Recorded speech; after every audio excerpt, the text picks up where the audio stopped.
Thank you so much, Joe. What a joy it is to be with you guys again. What a joy it is to see this amazing neighbourhood in the light. Last time I was here, it was evening, and it's lovely to see some familiar faces and to be able to share, by God's grace, I hope, something of His truth together today. To that end, can I begin with prayer, if that's okay? Our loving Heavenly Father, we are gathered here with great joy and great confidence because we gathered here in your name, and you are all wise, all knowing, all powerful, all compassionate, all just. And it's just good to be here in your name. We do pray, Lord, I beg that as I speak, some of your wisdom would shine through, that you would be our teacher. Please help us to think together carefully about how to minister in this place. So we give this time to you and pray that you would have your way with it and accomplish your purposes through it. Amen. Amen. I'm going to speak for about 25 minutes, I hope. And then there's going to be lots of time for back and forth. So if I say something that you violently disagree with or that you want to know more about and don't think I go into enough, just make a little note and hopefully there'll be a lot of time at the end to throw some ideas around together. I've been asked to talk on the sort of theme of the social contract, which is part of my sort of academic research at the moment, but I'm not going to go full academic on you. I'm going to try and be as practical as I'm able as an academic, and to think about two things really. How we challenge and perhaps even subvert the culture around us, and how we serve and work for the peace and prosperity of the culture around us, because I think both of those are right there in the Bible. And this is not a side issue for Christians at the moment. When I was an undergraduate, all the things that really split Christians apart and created rifts among believers, it was sort of always charismatic gifts when I was an undergraduate. That was what split people. Not so much now, I think. The sense that I get, certainly from X, formerly Twitter, is that what really splits Christians is what our relationship to the culture should be. You know, you had your whole Benedict option thing that came through, and then your Christian nationalism thing which came through, and it's like, how do we relate to the society around us? And Christians really are falling out about this at the moment. So what I want to try and do is come at it from, as much as I'm able, a biblical perspective and say, what patterns is the Bible giving us? And the first sort of theme I want to talk about is what gets called Christian counterculture. Now, it sounds quite a quaint idea. Like in the 1970s, lots of people were talking about Christian counterculture. John Stott's commentary on Ephesians was called God's New Society, and he talks about counterculture like that. But I really do think it's a word that, if it has gone out of fashion, we need to reclaim, because it's saying something really important about how Christians fit in society that I think it's really easy to miss. And what it's saying is that Christians are about more than simply sharing ideas in society. We're not just about teaching people truths about God, although, my goodness, we are. That is the core of our ministry, isn't it? But it isn't the full extent of what Christians are doing in society. So, for example, Deuteronomy, verse 4, 5-8, where Moses says that God's people, by observing the law, will show your wisdom and understanding to the nations. It seems there's something more than just teaching going on there. Or Isaiah 2, verses 2-4, in which many peoples will come to the mountain of the Lord and say that Yahweh, quote, will teach us his ways so that we may walk in his paths. Again, this idea of walking in God's path, something more than just filling our head with ideas. Taste and see that the Lord is good. This sensory language is getting at something, isn't it, about the way that the Christian community interfaces with people on the outside. And of course, the classic place for this is Matthew 5, Sermon on the Mount. You are the salt of the earth. You're the light of the world. You're a city on a hill. What does that mean? What does that look like today for Christians? I think it looks like a full-bodied, a full-orbed alternative culture. What do we mean by that? What is a culture? Well, there's more to a culture than just a set of ideas, although ideas and concepts are part of it. There's a sense of time and space. Every culture has a different sense of time, doesn't it? I was coming here today and I said to Jay, I think I'm going to be late. This is terrible. And he said, don't worry, in Queens, I'm really relaxed. And, you're fine. And different cultures have a different sense of time. Like in some places, like what would be 5 minutes late? That would be rude. That would be, you have dishonoured us by doing that. The sense I get, hopefully, unless you're being really polite to me, is not so much, which is, oh, really? I like your culture. And there's also a sense of space. Like some cultures have special spaces that are more sacred than others. In some cultures, you take your shoes off when you come in somewhere. In other cultures, not so much. And different senses of holy spaces. Is all space the same? Is all time the same? Are some special days different to other days? So it's a way of rhythming space and time in culture. The way we do relationships is really different, isn't it? Individualistic cultures, more communitarian cultures, big families, little families. All of these are part of a culture. Institutions. How does justice work in a society? What do people think is just and what do people think is unjust in society? How does education work? All of these things are catechizing us every day.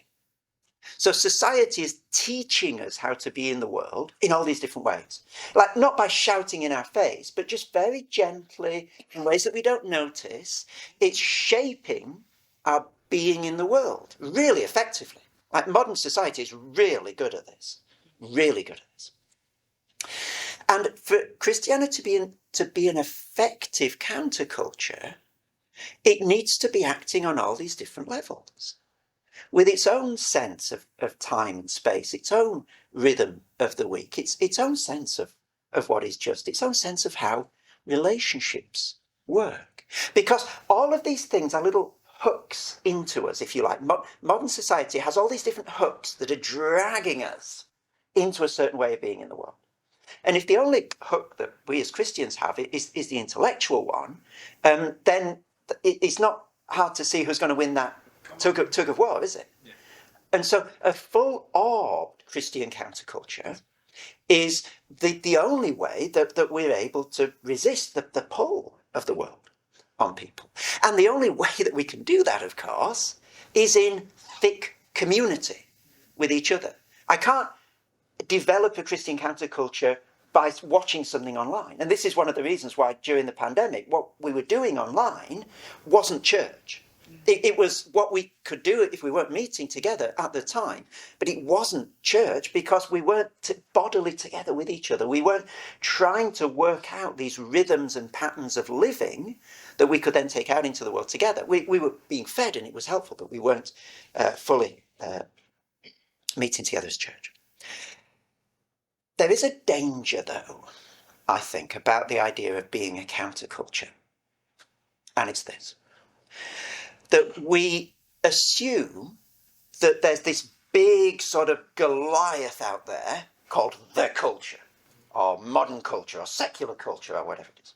There's this little tiny plucky David, which is the church, struggling against this monolithic culture. Now, I don't think that's ever been the case, and it certainly isn't the case now. Let me try and illustrate what I mean. Charles Taylor, in The Secular Age, has this idea of what he calls the three-cornered battle, I think he calls it.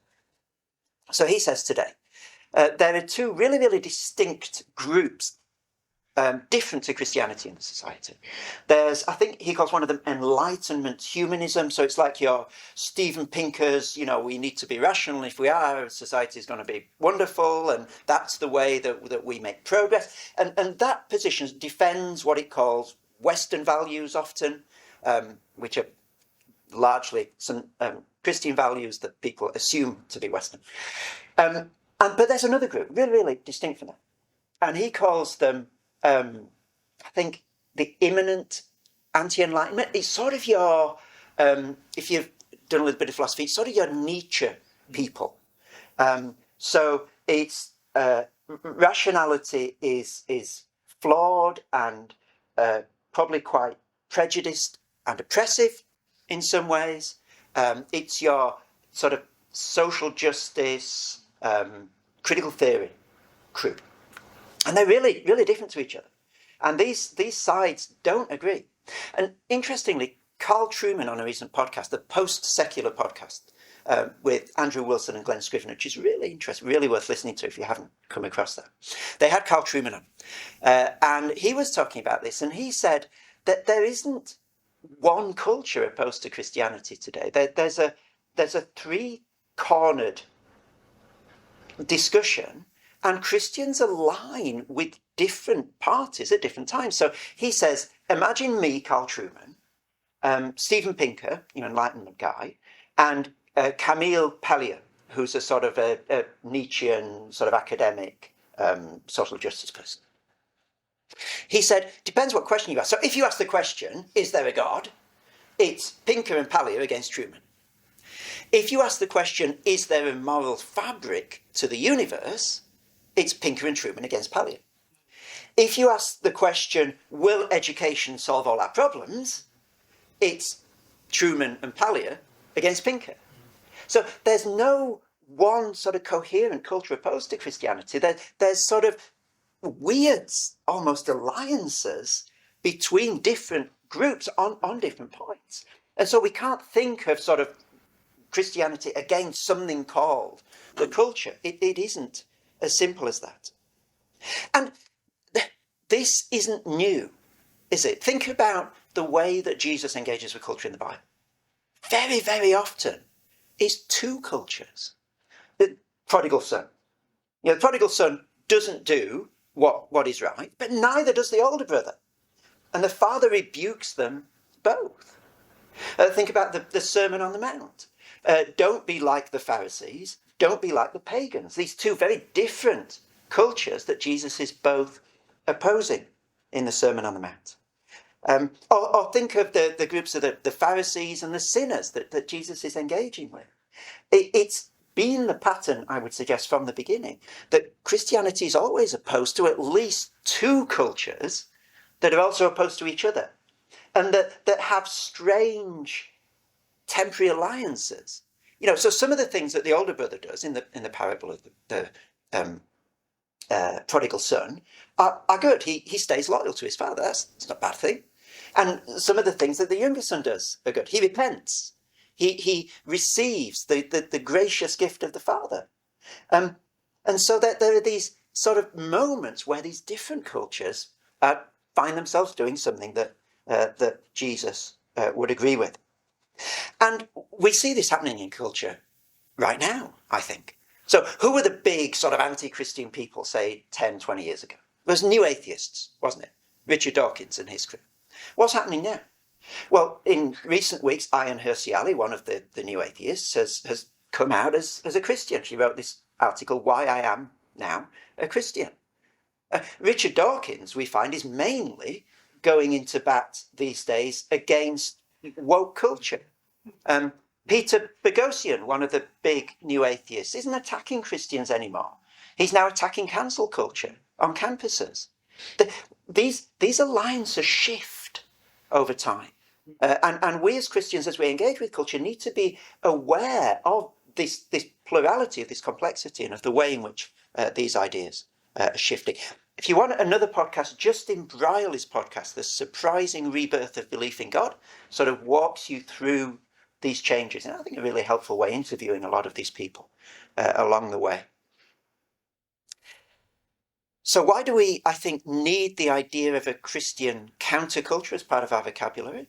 Well, partly because of these changes, to be able to be aware of these different alliances, these shifting alliances that Christianity has with different groups in the culture, and partly to remind us of the need for this full-orbed cultural formation of Christians, not simply filling our heads with ideas, but being together in a thick enough community that we can model a different way of living, different rhythms and patterns of life that can resist the rhythms and patterns of life that the culture around us is giving us. But you may well have a question in your minds at the moment, which is, are you sure that you really want to say we have strategic alliances with like Steven Pinker and Pamil Pali? That just sounds quite shallow. That sounds as though we're not really letting the gospel loose, but we're sort of compromising. And that's what I want to attack in this second half of what I'm going to say now. Now I'm going to talk about the common good. What does it mean to search for and to pursue the common good as Christians within society, when these groups are not, like neither Pinker nor Pali are glorifying God? Like, how do we pursue the common good in a society? I want to take as our model for doing that the paradigm of exile in the Bible, how Christians in exile are enjoined to pursue the common good. We can have a conversation afterwards, if you like, about whether, biblically speaking, we are in exile. I think there's a subtlety about it, and I think there are certain aspects of that paradigm. We can take it too far, basically.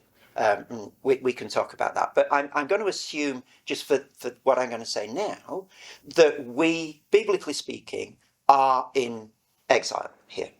And I want to take as our passage for thinking what that means for seeking the common good, a passage that I'm sure you've all studied many times. It's like the classic passage on this, with Jeremiah's letter to the exiles, Jeremiah 29.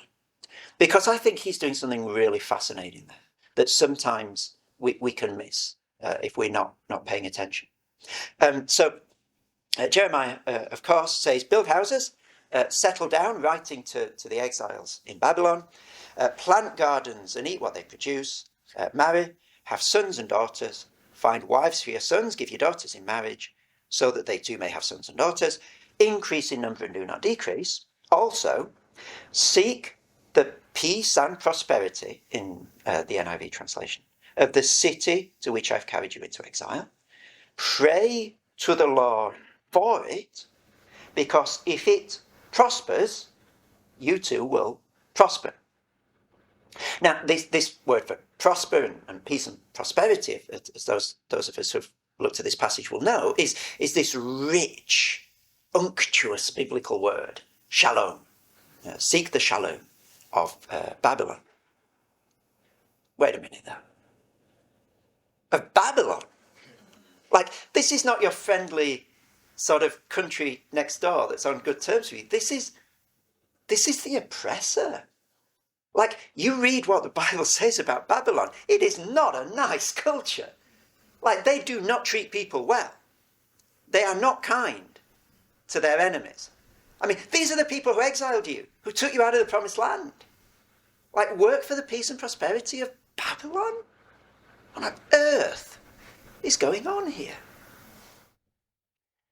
Well, what I hope to be able to show is that there's a wonderful thing, an amazing thing going on. But I want to set it up in opposition to two ways we might think about the common good, both of which I think are inadequate, and then I'm going to bring in Jeremiah's way, which I think is brilliant. There are two ways that society around us, I think, thinks of the common good of everybody today. The first is that you have to share your ultimate good with society. You have to have the same ultimate good as society. Otherwise, you can't be part of society. And this works itself out differently on the conservative wing and on the liberal wing of politics. So conservatively speaking, it's usually cashed out in terms of something like patriotism. You've got to honour the flag. You've got to be a good patriot. And then if you are, you're fine. You're welcome here. You're in society. On the left of politics, it usually works this out differently. You've got to subscribe to certain values. They might be called equality, they might be called diversity, understood in particular ways, in the way that society defines them. If you're on board with those values as your ultimate good, then you're fine, you can stay here, and if not, you've got no place in this society. But of course, if you force the wonderful plural society that we live in, and my goodness, nowhere more plural than here in Glorious Queens, if you try and force everybody to share an ultimate good, it's not going to work, is it? Cultures are different. And Christians, our ultimate good is, something like glorifying God and magnifying his name and loving him. That's our ultimate good. If you force Christians to share the ultimate good with the rest of society, there's no place for us. We can't make our ultimate good fit in with whatever the society thinks it is.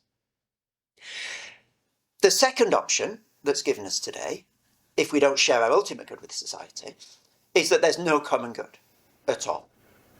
And this would be the position of someone like Derek Bell, the founder of critical race theory, who's very clear in his writing that there cannot be a common good between black communities and white communities. Because, as far as he's concerned, white people are unable, even if they try, of bringing racial justice. And he has various arguments to try and show that the movements toward racial justice that there appear to have been have always been in the interests of white, he says. So there's no common good. Let's not fool ourselves. So those are your two options. You share your ultimate values, or there's no common good. It's a pretty grim picture, isn't it? You've either got a society that's forcing this false conformity among the rich diversity of cultures that are in it, or there's no real society at all. There's just this fractured communities brushing up against each other, fighting each other, for their share of the common pie. What Jeremiah 29 gives us, I think, is something a lot subtler and a lot more healthy for society than both of those. Because there's no illusion in Jeremiah 29 that the exiles should share their ultimate sense of the good with Babylon. There's no sense of whatever Babylon thinks is good, you just get on board with that. You fly the flag, you bang the drum for Babylon, you're good. It's not what it's saying. But neither, notice, is it saying, just keep yourself apart, just try and hang in there, don't have anything to do with them, try and preserve your culture, and then eventually I'll get you out. I'm not saying that either. Work for the peace and prosperity of the city where I've called you. For if it prospers, you will prosper. What's going on? What this is, I think, and we can talk about this after if you like, is finding common good in proximate or immediate goods, not in the ultimate good. So there's a sense in which if Babylonian society works well, it's better for you. It's better for Babylon. It's not your ultimate good. That's not what you're on earth to do, make Babylonian society work well. But it's better that you contribute to helping it prosper. It's going to be better for you, better for them, than that you don't. Now, that doesn't change your ultimate good. You want Babylon to glorify God. You want God to be honoured. But they're approximate goods. Augustine is really good on this in The City of God. He talks about the splendid vices of Rome. So like the Roman desire for glory, for example, it's a really ugly value. Like Roman glory is, we will dominate you and sort of take over your culture, and you will pay us tribute, and we'll show you who's boss. Like, that's not a biblical idea. But Augustine calls it a splendid vice because he says, look, it's better that Rome be organised and structured, which is what glory does. It gives it a sort of a self-control and what, than that it be chaos. So, yeah, it's helpful, better than the alternative, but it's not an ultimate good. So it's finding common ground on this level of splendid vices as Augustine calls them, rather than pretending that we share some ultimate vision of the good, ultimate common good, with the society around us. So 2 thoughts to finish. Let's come back to this idea of, it just seems really inadequate to say that at some points we agree with Steven Pinker and at some points we agree with Camille Paglia. Like, is that not defanging the gospel? Like, don't you want to go harder than that? And I think, yes, you do. I think that's not the only thing you want to say. And I think the pattern for how you go harder than that is in 1 Corinthians 1, in what Paul does with the Greek desire for wisdom and the Jewish longing to see miraculous. So you ask Paul, do you agree with the Greek desire for wisdom, Paul? He doesn't just give you a yes or no answer. He says, well, first of all, God has made foolish the wisdom of the world. So what I'm not saying to the Greeks is just keep going. Do what you do. You're fine. Put a little cherry on top of the cake you've already baked, a Jesus cherry. Pretend that you're on your way to Jesus with this search for wisdom. Absolutely not. There's an antithesis between the gospel and the Greek search for wisdom. But that's not the whole story. There's also a sense in which Paul says, you're not looking hard enough for this thing you call wisdom. You haven't found it yet in the way you're looking for it, because God has made foolish the wisdom of the world. But there is a wisdom that will actually blow your mind were you to find it. It's the foolishness of God. It's the word of the cross, the logos of the cross in 1 Corinthians 1. Because the foolishness of God is wiser. Notice the word he uses, wiser than human wisdom. So the search for wisdom itself isn't wrong. Just looking for it in all the wrong places. And if you're willing to look for it in the place where you would least think you'd ever find it, the foolishness, the stupidity, he uses a word from which we get the English word moron, the stupidity of the cross. You will find your search for wisdom fulfilled in a way you could never have imagined. It will be fulfilled. And it's the combination of those two, the utter antithesis and the radical, riotous fulfillment of the cultural values together that allows Paul the subtlety of his approach. And I think this idea that's sometimes called subversive fulfillment. You subvert the desire for wisdom. God has made foolish the wisdom of the world, but you also show how it's fulfilled. The foolishness of God is wiser than human wisdom. This subversive fulfillment, I think, that should shape our engagement with, Enlightenment thinkers like Pinker and sort of Nietzscheans like Paglia. Final thought. We sometimes think, and quite helpfully I think, of the way that Christians should position ourselves in society in terms of what James Davidson Hunter in his book To Change the World calls faithful presence.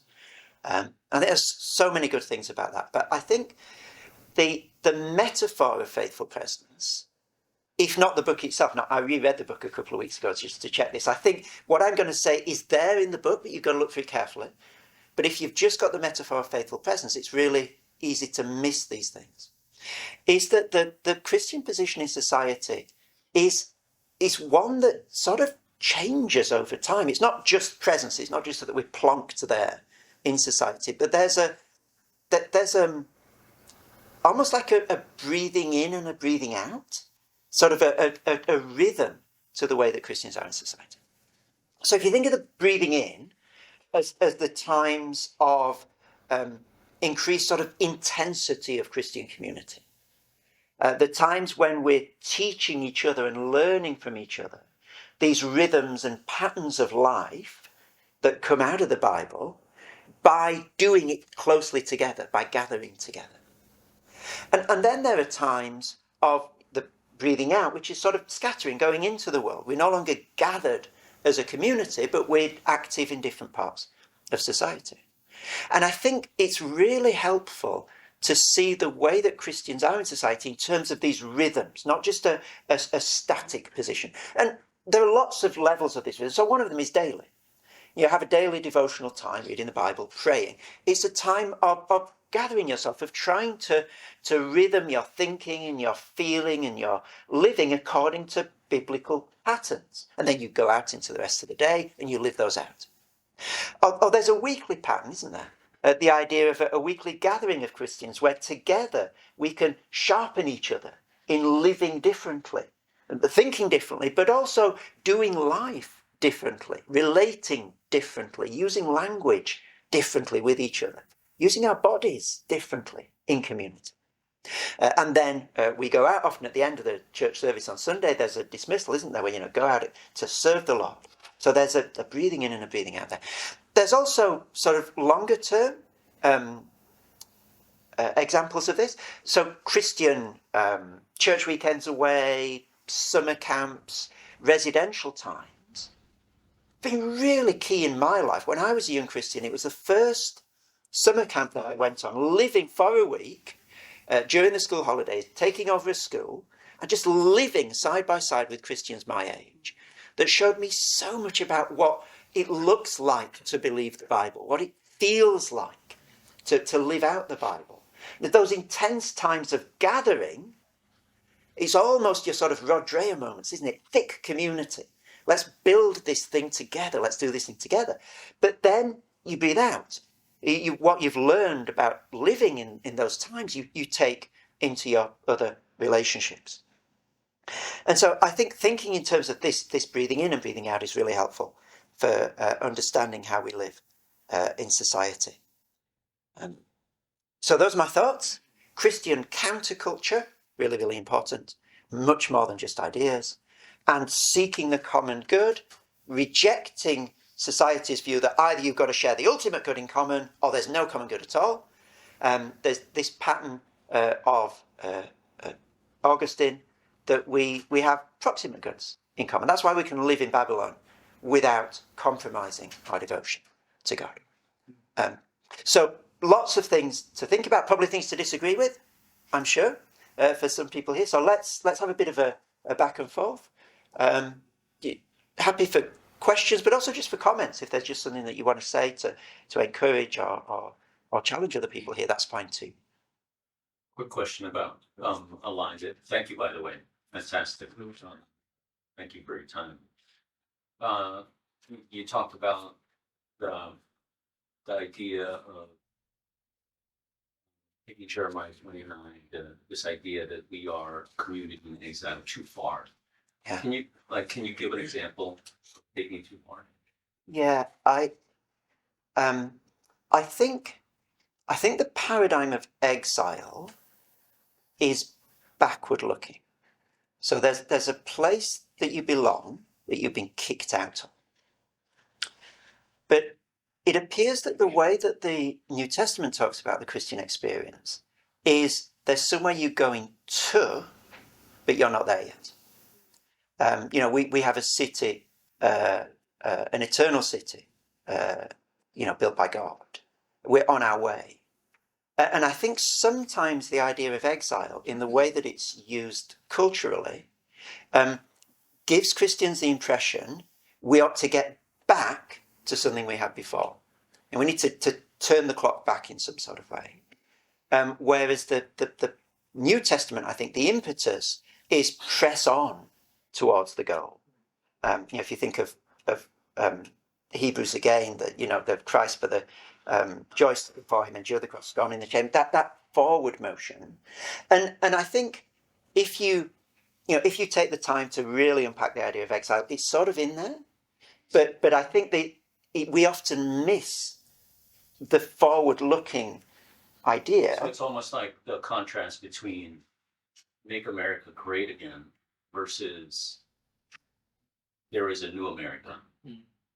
One is backward-looking, but then the other is forward-looking. Yeah, I think as Christians, we are forward-looking in society. We are eschatological people. We are the inbreaking of God's kingdom, the first fruits in the present, not the last fruits hanging on of something that's vanished. That's good, thank you. You see in 1 Peter where exile is used, right, to identify. Well, the word exile is used to identify Christians in the New Testament age, but as you were saying, it's immediately followed by this forward-looking dimension. You're in exile now, not because you're trying to get back to the land, but because you don't have you have an inheritance that has yet been fully realized. And so that's the biblical use of exile. I think you made a helpful distinction between the cultural use of being in exile and the actual biblical use. It is clearly a biblical category. Yeah. By on staff at Exilic Church.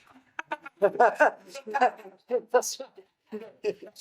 Biblical, it's a biblical category, but I like what you said. There's a distinction in the cultural use of it versus the biblical use of it. Yeah. It is definitely that we're in exile in the sense of the promise not fully realized, and we are forward-looking. That was really well stated. And if you want to come to a conference, have the whole lecture and talk and stuff and have on exile.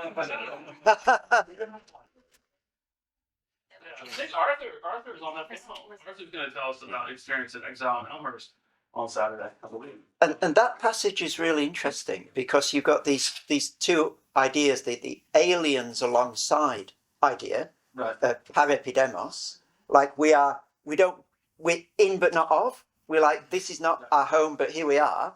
And then you've got the diaspora idea, you're scattered. So you're elect, you're God's gathered, but you're scattered. And it's again this breathing in, breathing out idea. There's a gathering that is true of you. You are the gathered people, but you have also the scattered people.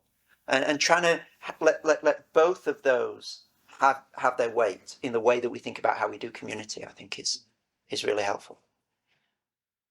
Dave, how do you, I'd love to hear from you how you address, and then also Larry and David, that was in the room, Ryan, at the local church level, but starting with David, how you address kind of the need for the church to be nurtured and kind of strengthened, and at the same time which is that kind of inward pull, but how that fits in with the outward dimension. That's where my mind was the entire time. But Chris, thank you for that very reading. I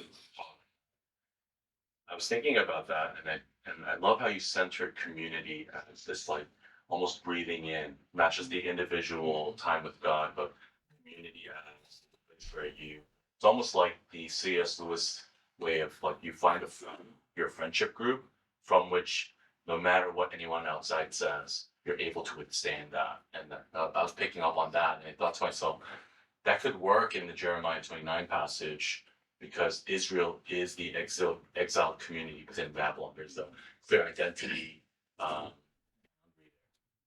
We as a people are people in Babylon. Yeah. But for the church that is called to serve their neighbors in a way that they are brought into the covenantal community, that line for me is a little bit harder to draw because we're not just a people in a neighborhood, we're called to bring those neighbors into the body of Christ. And so it's hard for me to understand what the dynamic is because when we're bringing people into the church, they're coming in from their cultural background, which is, again, not the monolithic culture, but their own understanding of it. And it's more likely that they're not aware, as many Christians may not be aware, of the intersection between all of these cultures. And so their understanding of what culture they represent is going to be murky at best. Yeah. And so they're coming in with their, assumed values. And then we're creating this community for dialogue. But at the same time, we have to have all these other dialogues as a community so that the friendship group becomes solidified so that they can withstand. My mind is having a hard time wrapping around how do you do that.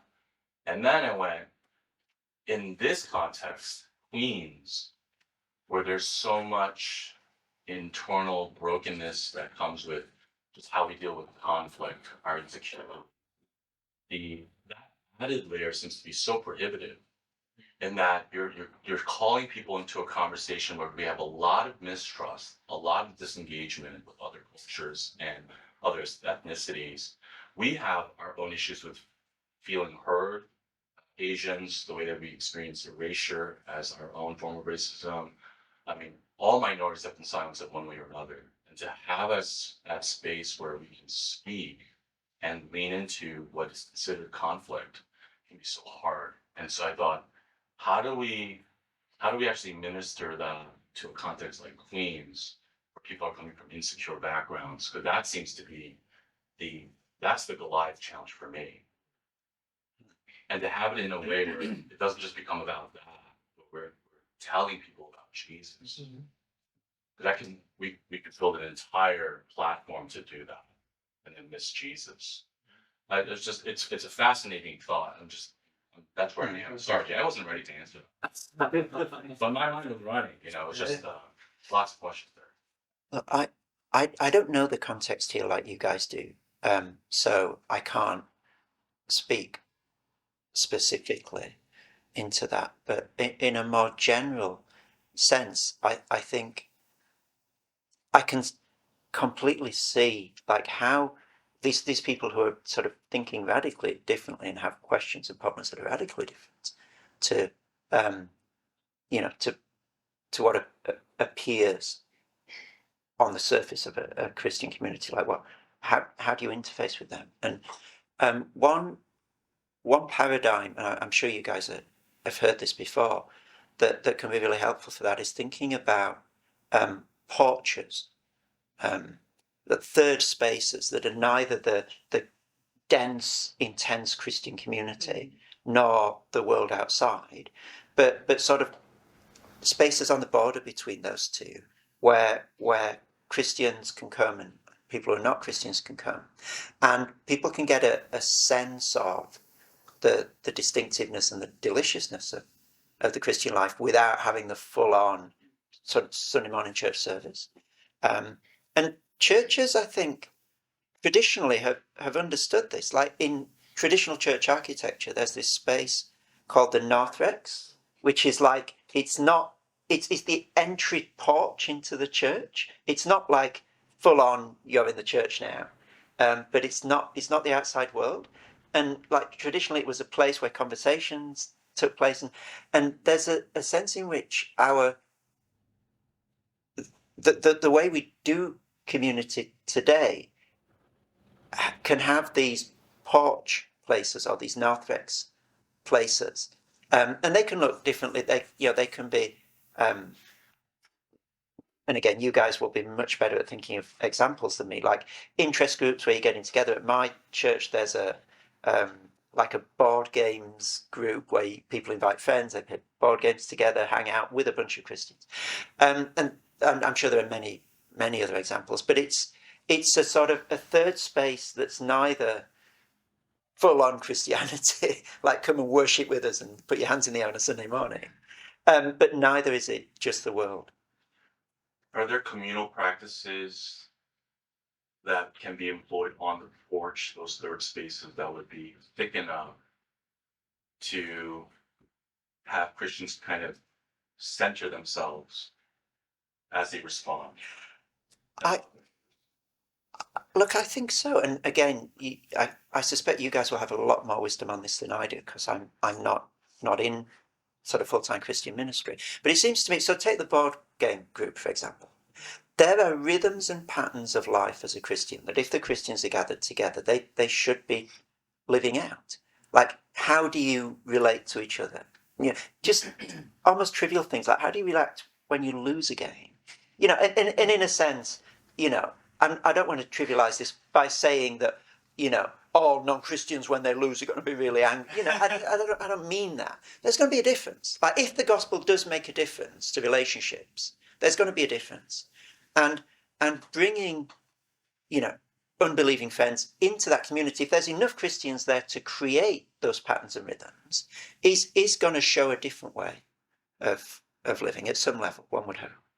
Larry, I feel like your church does a good job of kind of inviting the community into your own church life, whether it be one of your things about, hey, read a chapter of the Bible, do 10 push-ups, and like save $1 or whatever.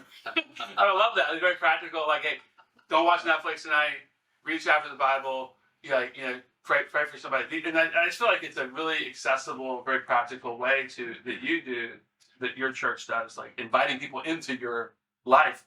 That's really outward focused. If I'm getting that right, that obviously that's one of our big aims. I think one of the things to what Red was saying and your commentary on exilic language, I've always seen this connection in Jeremiah 29, 1-7, where Jeremiah, I feel like he plays his cards. He reveals to us in a moment of vulnerability in his writing. In the beginning, he says, "This is my letter for those who Nebuchadnezzar has taken to Babylon." And then he says, "This is the word of the Lord. Quote, to the people I sent to Babylon." So Nebuchadnezzar lets us know he disagrees with God. He says, to me, it seems like Nebuchadnezzar took all these people. However, God seems to say he sent them. So for me, the difference in the exile has been taken or sent. And I think that relates really well with what then Paul and the writer of Hebrews says. When Christians in this world, when we feel taken, we react a certain way to the culture around us. But if we understand that we are sent, we respond totally differently.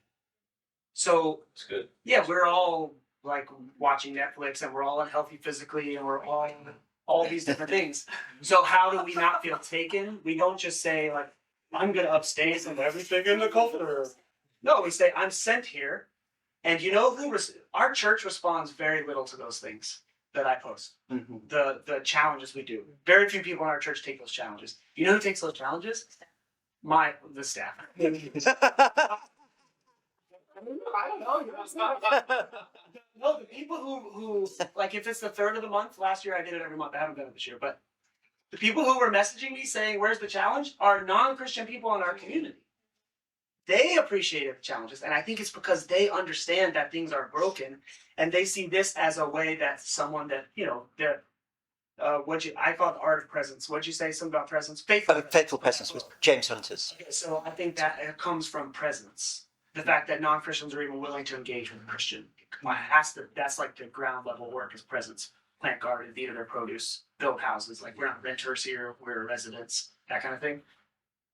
Even though we're most likely all renters, or most of us. Anyway, so that I don't know, that's just like a running thought line. Taken and sent, I think, is important for Christians in New York City to understand. I don't know about from the minority perspective. Our church is filled with minorities, and I feel like the questions you were bringing up are important. The porches for us have always been the sidewalks and the playgrounds. We do have a narthex in our church now, and it is underused because we have a church now, and we delineated a specific area. It's it's like a cafe. It can be used better. But for us, even that is too much of a boundary. I think 98% of the people in Queens. But the porches are the playgrounds and the sidewalks for sure. So being present in those places is important for us when trying to help live counterculturally. And my point is, when you're in the playground and you feel taken, you react a certain way. But if you're in the playground and you feel sent, you respond totally differently to everything that's going on, even with regard to what happens to your kids and stuff. Preach. That's good. I think another porch in New York City, I'm observing, is the workplace. Like the workplace is so important to people in New York, and there's these people in workplaces with all of these. You said the Augustinian word, excellent vices. Splendid vices. Splendid vices, but like I frame it as they have right longings, right? Like they are longing for things that only God can satisfy, but they don't know that God is the satisfaction of that longing. And they're right there in your law office or wherever. So if you are satisfied, if you have that longing satisfied, you can show them the way to satisfy that longing. And which, this is the last thing I'll say, is being the pastor of an Asian church for 4 months now, my observation, Asian church people with experience, please chime in, is that my people have a really hard time breathing in and think all they should be doing is breathing out. So all we do is, church is where you serve. In fact, like in white churches, we call fellow people in our church members. In the Asian church, they call fellow people coworkers. Really interesting. So there's like good things and bad things with both. But so my priority has just been learn, stop, breathe in, eat, and then you can work. In the white church that I served, people just ate. And that has its own issues, right? You end up fat and doing nothing. but in the Asian, what I've noticed just so far is if all you do is work and you don't eat, you end up emaciated and feeling worthless and feeling useless. That's not the case, right? God's anointing is on your life. So first you have to teach people how to eat, right? Teach people how to breathe in. Jesus breathed out, we breathe in, and then they have this answer to a longing. Yeah, it's good. When you were saying breathe in, breathe out, I was thinking if we all get together and breathe in too much, we die of carbon monoxide. And if we all go out and breathe out too much, then we die of suffocation or whatever. Asphyxiation, yeah. Which the balance that you talk about is so important. You know, Chris, I really like, I'm saying this just as a way of kind of allowing you to take the lead. You know, so finding the common good, and then making this comment to those pursuing common good that, listen, you're not looking hard enough. There's actually like a common best. And I like how you give the example of Paul, and Paul used the language that was accessible to them, to point to that. So thank you. Just thank you for that. It's good. Yeah. Just on this idea of sort of breathing in enough, there's a sense in which the breathing in is feeding ourselves, but it is also contributing to the work, in the sense that the church becomes the plausibility structure for the message. Right. Like, you know, we're saying these to many as wacky things, like, you know, there's a God, he made you, you sing. Like, you know, what century are you from? Like, seriously. And that, I think that will always sound weird until we see the community formed by that message. It's certainly the case for me. Two things convinced me. I became Christian when I was about 14, 15. It was a teaching about Jesus, and it was Christian community and the way that they loved each other. And I thought, okay, this changes people. And so there's a power in this message. And so the breathing in is helping to create the community that commends the truth of the message by living differently, by being different sorts of. It gives somebody at their workplace a thing to offer, right? To the person who has this longing, who's asphyxiating or starving or whatever. Yeah. It's interesting. I mean, correct me if I'm wrong, but I think in the New Testament, at least, the only sort of guaranteed strategy that is given to the church to signal to the world that Christians is not actually how well you love non-Christians. It's how well you love each other. Right. Mm-hmm. And I think that that should be freeing to certain church planters who, at least in certain groups, are still so focused on the outward dimension that I think there are a certain set of church planters who actually feel guilty about doing anything just for Christians in their own church. That we have to make space around, and yet some people are just dying because in their workplace are just not being encouraged, and they're just like, I'm just dying here. Can we actually talk about what I need to talk about right now? Whereas I think actually the culture is at a place now where everything's been outed. And so one of the questions I have for you guys who are doing this all the time, church planting, is my sense is, you know, everybody wants you to show your cards up front anyway. You know, your cards are on the table. You're Trump evangelical, or you LGBTQ plus. The cards are already on the table. And I think maybe instead of being a negative, that can kind of free us up in the church to say, this is our community, this is how we do things, and we're going to really love one another. We're also going to love you well, but we're not going to sacrifice our community as we love you. We're going to invite you into it. You know, which I see Elm Church doing that a lot to help David come to his own conclusion. I see Elm Church doing that a lot. This is what we're doing for our own children at the park, and your children are invited. You know, this is our community. What do they call that? Saying you guys go to Activities. Parktivities. Parktivities, you know, and then last we had barktivities. Where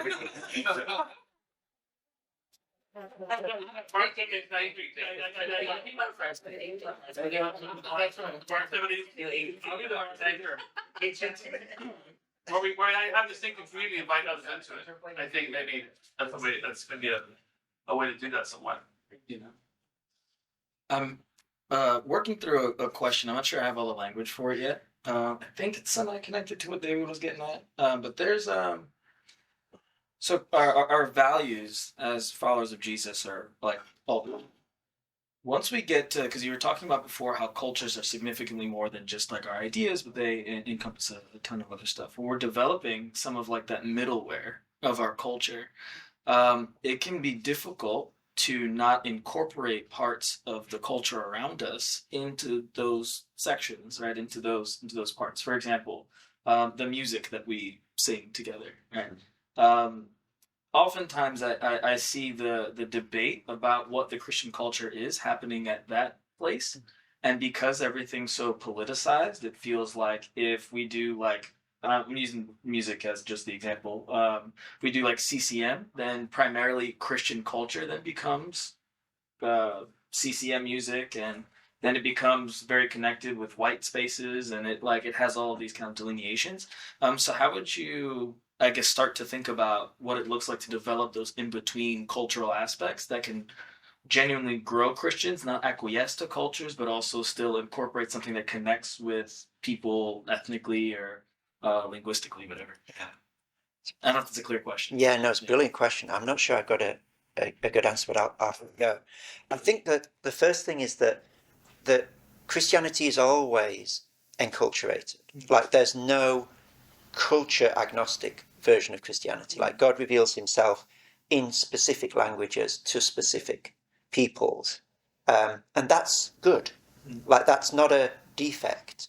And in fact, it's one of the things that Christianity has that almost every other world belief system, including atheism, doesn't have.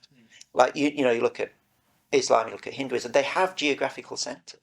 Like Christianity has no stable geographical center. It's like it's all over the globe.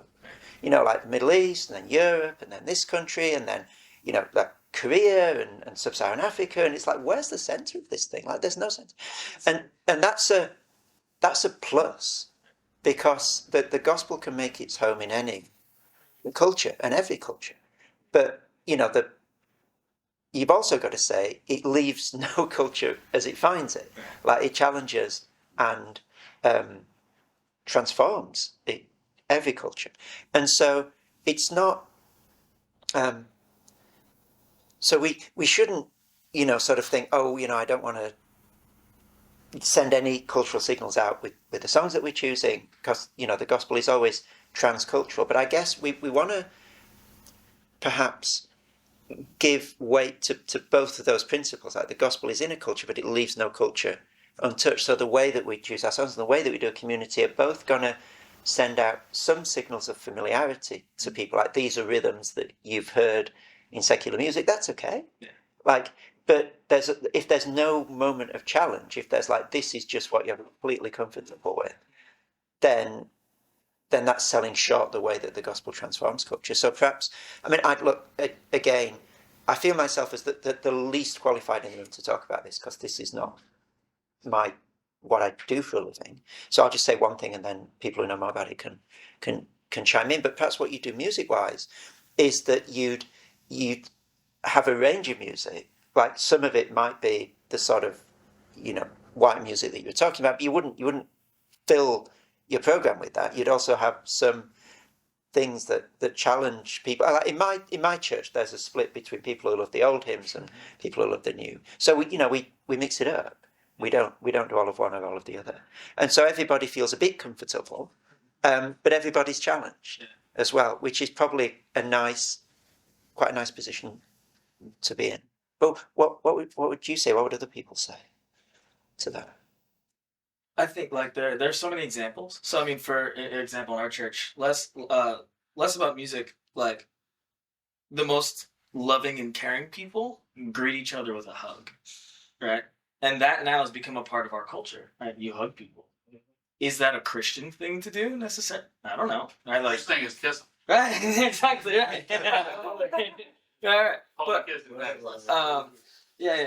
I bring that up more to say, like, I'm curious, like, how do we draw the lines? Like, what does that look like? And some of it might just be like, this is what we do here, all good, no problem, and it's not like not a super huge deal. But I think when it gets to things like music, I think people take very personally, and so I think that has one. But even the ways that we seek justice, right? Like, how do we do that here as a church community? The Bible has like some means of doing justice, right? Like giving the feeding the poor and all that, right? Caring for the sick, prisoner. What do we do now? Are more complex, right? Like situations or issues of justice, and those then tend to connect politically.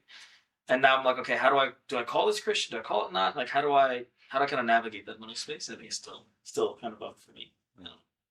Man, That's been a significant. We passed at the same church. It's been a significant difficulty why we haven't been able to step forward in like what we would call justice ministry. Has been that like we're both Hispanic, right? In the terms that people would use politically in a white passing.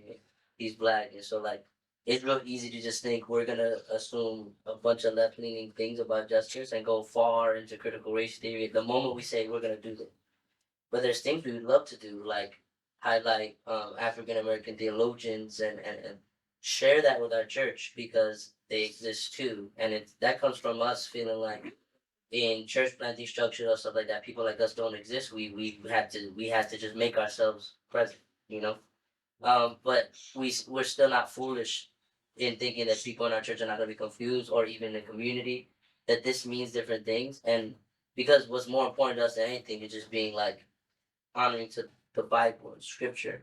Sometimes it becomes difficult to take a next step because you're like, man, I don't know if I'm touching the wrong thing here because of my personal bias.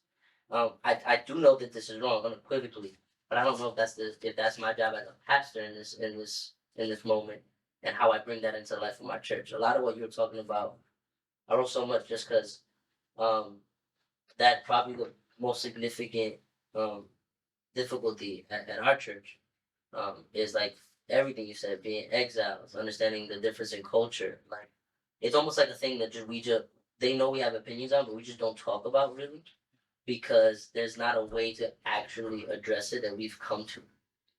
And so to ask more of his question is like, what are ways that from any culture a person can be biblical about trying to figure out what they should do next? I guess it's helpful in framing things for a congregation to make a distinction between sort of non-negotiable biblical principles and what we're going to have a go at doing. Like, care for the widows and the orphans, love your enemies. Like, if you're not on board with that, there's a problem. Like, that's not something that's sort of culturally inflected. Like, God commands us to do that, and so to sort of have as a goal for the whole church to be, yes, absolutely, amen to all of that. But then what that looks like in our context is going to be, as you're rightly saying, just a whole lot messier. And I guess sort of permission to get it wrong, partly there. Like, we're rock solid on the biblical principle. Exactly what that looks like in our community. We're going to have a go at this. Like, this might seem a little bit weird to some of us. It might seem, not the thing that you'd have done, but we're going to try and work this biblical principle out in this particular way. And in a month or half a year, we're going to see where we are. And if it's working, then great. And if it's not, then we'll try and work the same biblical principle out in another way. And so not to sort of collapse these two together and say, you've got to be absolutely on board with the way that we're doing it. And if you're not, then we want to have an interview with you, because that's not okay. It's like, this might possibly be the wrong way to work this biblical principle out, but this is the way we're going to go with it. So to allow people to have the sort of unshakable commitment and also I don't know how this is going to go. Like, this might not be a good idea. Let's find out.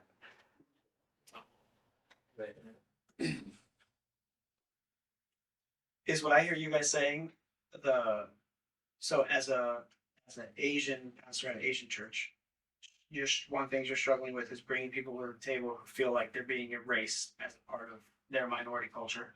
And you guys as Latino church planters feel like you're underrepresented as church planters, and both of you struggle leading your respective churches because if you try to talk about erasure, it sounds like a victim mentality or something. You didn't say that, but I'm like, what are you struggling with that? And what you guys are struggling with is, it sounds like we're just going to be misrepresented and tagged as like this type of church if we do that. And then where the benefit that I have of being a white church planter of minority people is I can do both of those things, and everybody's like, they'll give me a free pass because like, oh well, he's trying to elevate minorities in his congregation, and he's trying to give Asians a voice in his congregation. So like, even if I did it wrong, I almost did it right. Yeah. No matter what. Is that what y'all are saying? Now, you didn't say the part about me. That's how I'm interpreting mine. But is that what you're saying about yourself? Feeling underrepresented makes it feel like you can't do it, or you're going to get misrepresented. I think it's some of it is the representation. I think it's more, for me at least, about what our culture looks like as a church community. And if we're going to like how we live out principles, right, as being connected to a culture that is forming us, right? Similar to what we were talking about in the beginning of Dr. Watkin's talk. So like, what are all those hooks, right, that are pulling people towards Christ likeness and be part of the Christian community? What those things look like have become very politicized, right? So like, if we're a church that when there's a racial shooting, right, in the U.S., if we rhythmically will pray for that, right, that now sends not just a symbol that we are people who pray for tragedy and suffering, it also connects with a political ideology. And because of that, there can be misrepresentation. So is the Christian thing, the part of our counterculture, to pray when there is a racially motivated shooting, or do we not do it? Because that's actually just a political thing. And how much pressure can I put on that in regard to being a part of our culture as a community? Like, so it's like working through less about the value level, but more about the practice level. And how do we do that faithfully? And can I say that that's now being a part of this countercultural, this Christian cultural center? I was speaking less about the Asian experience and more about just generally this with life in New York and then more specifically communities in Queens. So just those two layers in connection to what Chris was sharing. I thought what you were sharing, Chris, was very helpful, and I'm hoping that this is going to become like a video resource that we can. What I liked about it is that it's so difficult to create platforms for conversation in this day and age where cancel culture has become so rampant, and Christians who feel wary about putting their voice out there, which is predominantly minorities, this can kind of pull everything back and say, hey, no one is saying we got it right. And at different points, you have to pay attention to who someone is talking to rather than just what they're saying. So that's helpful because I think that encourages dialogue and it frees people up to not be afraid for it. I mean, if that was a video series, I could see a lot of churches using that just to then prime people for a conversation on culture. So that would be so useful to the church at large. And with that in mind, I thought, okay, so then if we bring it into the church, several things that are playing out in my head is we're talking about this breathing in this community that centers us so that we can go out. And if we're still talking about being a sent people who seeks the common good, that still needs to be defined. What is the common good? How do you define the common good? What will that look like for us? And that has to happen in dialogue. And the dialogue itself, embedded within regular practices, whether they're Sabbath practices, that has to be intentionally built out. And then the challenges of New York come into play in that so much of our lives are outside the church. The average churchgoer attends church maybe at most twice a month.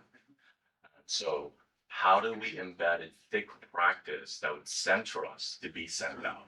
And then outside of that, how do we create a gathering, holding place where that dialogue actually takes place? And it's not pulpit to the people, but people to people engaging in conversation, because that would be a separate gathering outside of the very limited 2 Sunday attendances, which is by and large the norm.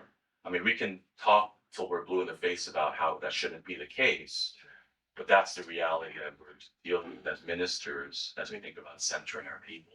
And so that's the New York challenge. And then the Queens challenge specifically is how do we heal people to the place where they can engage in that conversation and not feel threatened by it? Yeah.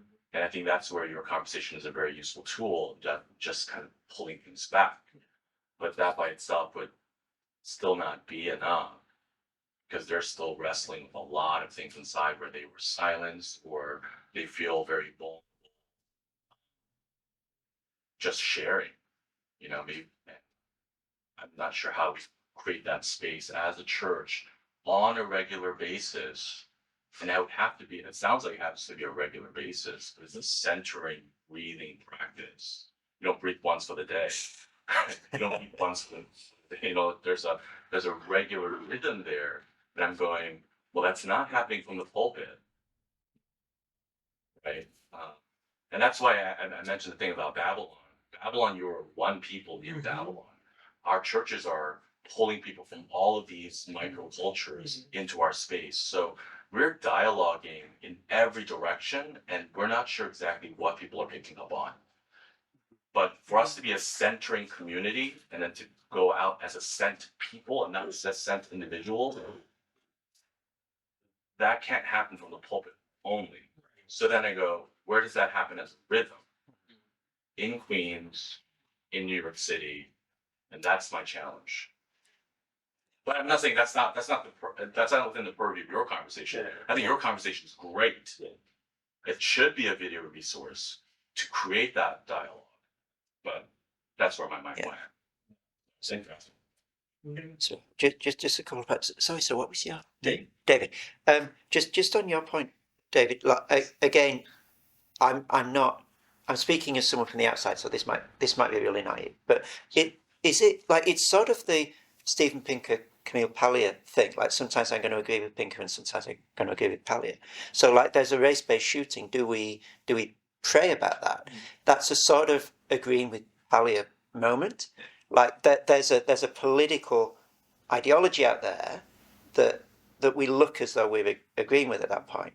But then if you sort of look, over a 6-month span of the church, are we also praying for things that would seem to agree with Pinker at some points? And providing we don't always agree with Paglia and never agree with Pinker, and so we become captive to that ideology, then if people come to our gatherings, they'll see that, oh, well, hold on, you prayed for that race-based shooting, so I assumed you would think this about this other issue. But you think that, like, where are you? And then you've got a conversation. And the idea of thick practices, and again, I don't know whether this works in this context. This might be like, our people would never do this. But I learned more about being a Christian in 1 week on a summer camp than I did in a year of church services. And so the value of getting people together, even like for a weekend, like a church weekend, and it's a big ask, but like you say 6 months out, you start talking about it. Like, if you consider yourself, this is your church, then this weekend is for you. It's going to be brilliant. We're going to, do this, that, and the other.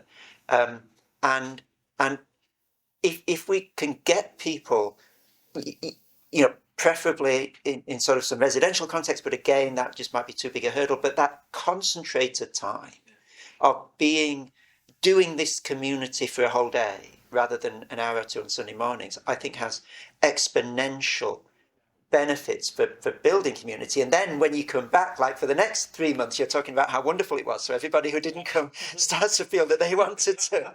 And then when the next one comes around, there's sort of a momentum for it. And that has been a massive blessing to me, I'll put it that way, over the years. And I've learned more by living with Christians for 2 days than I have been talking with them every Sunday for a year.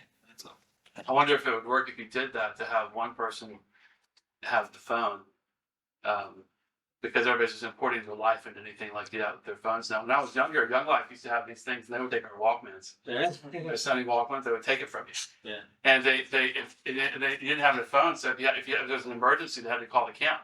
Yeah. But now when you do something like that, their world just kind of gets imported into the whole event. Right? So it'd be a bigger ask, but I almost wonder if it'd be worth the effort to do it if we didn't put something like that on it. You know. I went to a concert. They had these bags to put your phone in. Yeah. They can only unlock like during certain like with like a magnetic thing, almost like they do with like the stores. So that was a super like awesome workaround. So you couldn't take pictures of the concert. Madison Square Garden, 18,000 people, not one phone.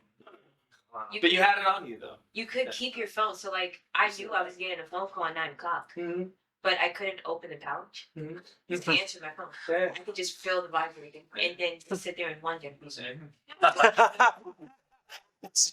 Distraction. Everybody was focused on Dave Chappelle that night. I have no choice but to look at what's in front of me or enjoy the people who are next to me because whoever's trying to reach me through my cell phone is just not going to get me. So even if something was burning down, sorry. But this is something that is like could be like a practice, a practical aspect of your talk. You know, like what is countercultural? Like it involves everything. Like we go away for a retreat, but we're not going to import our lives because we're different than other people who would go away for a retreat but stay fully connected because they feel some sort of obligation. It's a Sabbath in a way. Can I ask you a cultural critical question that's relevant to what David was saying? That tension of, man, I would love to pray for a racially motivated killing. It's like, how can we not bring ourselves to pray for that? But it's like, it's real. And to me, part of that is because in that three-pronged structure that you mentioned, you have like critical theory, you have enlightenment, and you have Christian.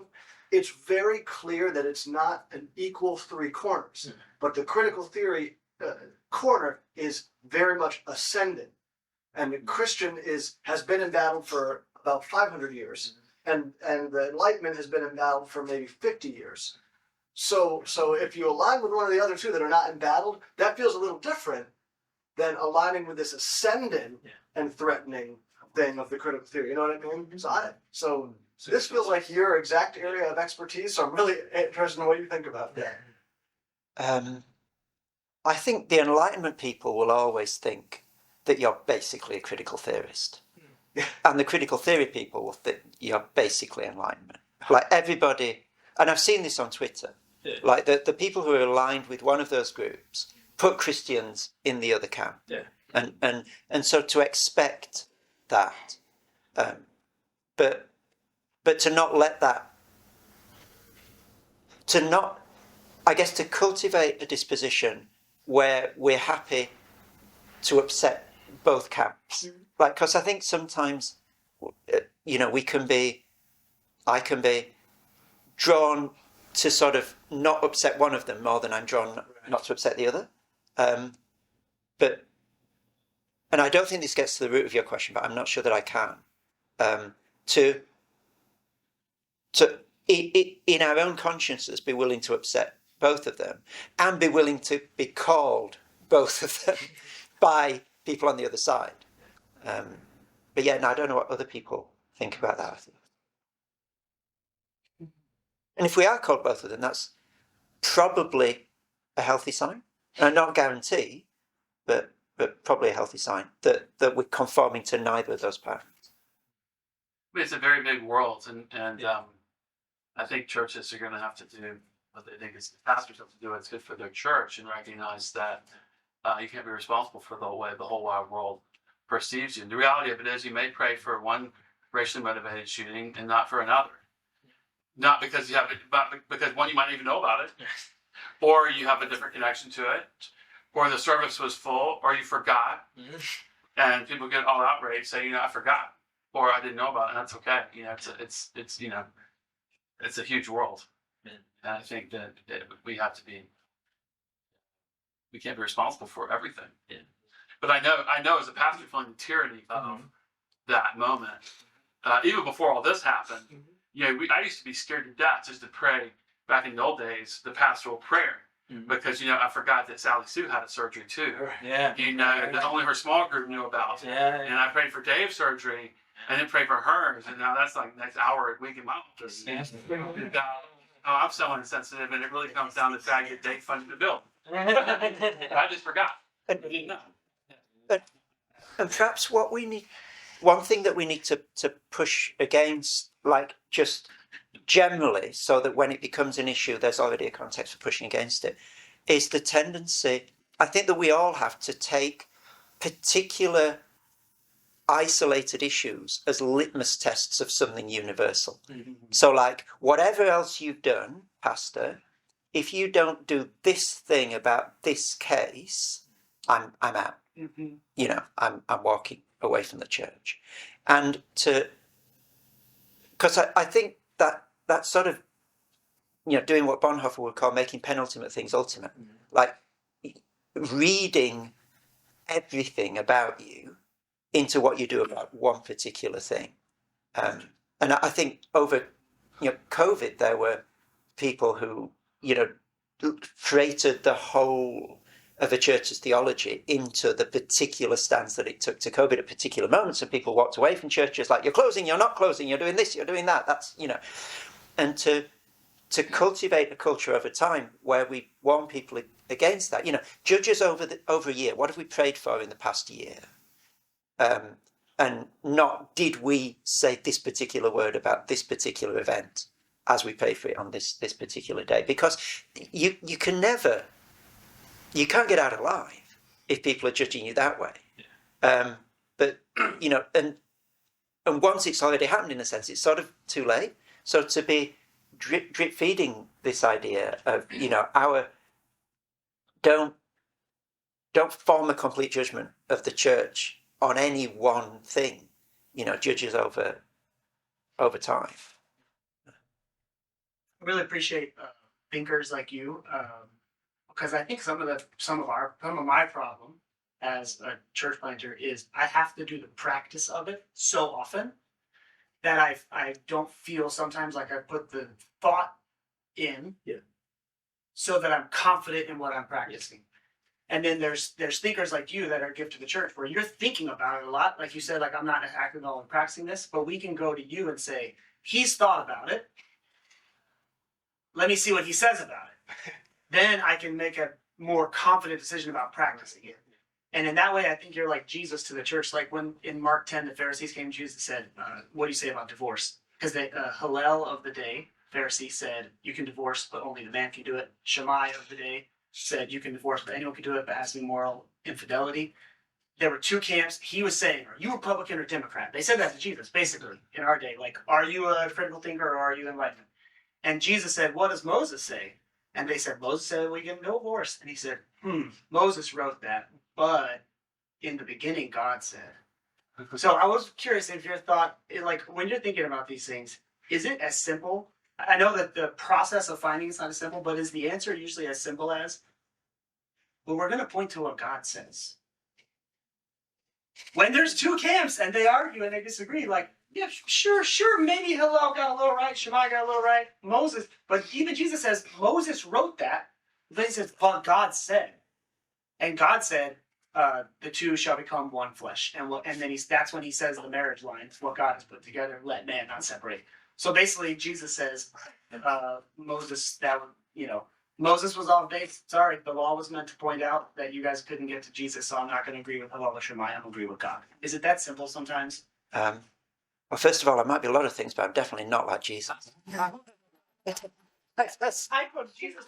He's been. I know what you mean, but like I can't just I can't let that go by. It's like you wouldn't be like Jesus if you said you were like Jesus. For the record, in the minutes, I am not like Jesus. So I guess part of this is what should we expect cultures to be, biblically speaking? And I guess we should expect them to be different grades of Christian heresy, in the sense that, so I'm trying to think of an easier word, but I can only think of the clumsy word, an asymmetry between good and evil in this universe. So Genesis 1, God creates everything's good, works well, relationships are brilliant. Sin is not an equal second creation. It's a twisting and corruption of the first. It's like putting the serpent in charge instead of God, and everything's turned on its head. And so it's a heresy of the good thing rather than a second completely different. And therefore, I think to expect earthly cultures to be similar. They're twisted, disproportioned, out of proportion versions of Christian truth. And so we're not implacably opposed to absolutely everything in them as if they were some sort of pristine second creation by the devil. Because he's not walking the streets of Queens. That's good. But neither is any culture going to be completely comfortable for us because, you know, as Jesus says, no one is good but God alone. And so we're always going to be discerning and picking through things. And that is, in a sense, a privilege that we Christians have that you don't get unless you've got your source of good outside the created order. So someone like the Marxist, for example, who has a really strong sense of good and evil, but gets it from within creation, has to have a closed mind to some ideas, because they're the ideas that give them their measure of good and evil. Like, it is an absolute good for there to be a proletarian revolution and for the oppressed to rise up and seize the means of production, like as a Marxist. And I can't question that idea, because if I do, I've got no measure left. Like, I can't tell what's just and unjust. And so I've got a closed mind to some bits of culture. And it's same for your sort of Enlightenment people with rationality. Like, rationality is wonderful, but also, like, you know, you look at the Nazi regime in the Second World Wars, you know, really radically rational in many ways, using technology and progress in many very sophisticated ways, but that's not good. And so, but you've got to close your mind to the goodness of rationality, which is a lot of what the new atheists did, why they got in such terrible problems in the end. But the Christian, we don't close our minds to anything. Like any earthly culture, we're going to expect to find a mixture of good and evil. Now, it's not a 50-50. It's not like every culture is equal and, you know, you're going to be half good and half bad and it's some sort of wishy-washy meet in the middle thing. Like, some cultures can be much healthier and much better for human beings than others, but there's always going to be a mixture. And that gives us a suppleness and an agility in navigating cultures that your Marxist doesn't have, your Enlightenment person doesn't have, and anyone who finds their measure of good and evil in this world doesn't have. They're going to have to be closed to some things, and we're not, which is fantastic. We are way over time. Can we end? We should end. Okay, thank you. Yeah. Okay, who's ending? Jonathan King and this Jake, one of you. No, that's fine. No, so we're done. Thank you for coming. Yeah,